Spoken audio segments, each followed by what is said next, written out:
Welcome to Blizzard Fire. We hope this video helps fire up your solution. You'll start by making sure your headset and controllers are paired and Steam VR is active.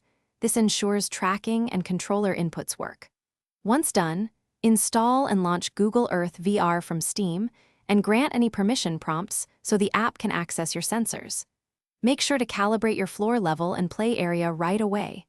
Accurate calibration prevents drifting and keeps movement natural. This first setup saves time later and lets you jump straight into flying and exploring with reliable tracking.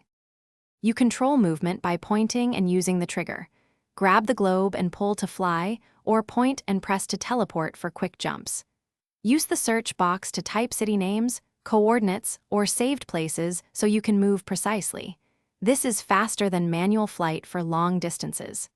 Make sure to adjust altitude and tilt for better perspective, change travel speed for comfort, and enable terrain and label layers to see elevation and place names. These choices improve orientation and visual clarity. When you find a great view, save it as a favorite so you can return instantly. This streamlines future sessions.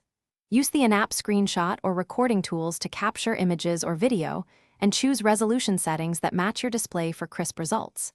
If things go wrong, like drift, controller lag, or black screens, recenter your view, restart Steam VR, and check headset tracking and USB/HDMI connections. These steps resolve most issues quickly and get you back to exploring without losing progress.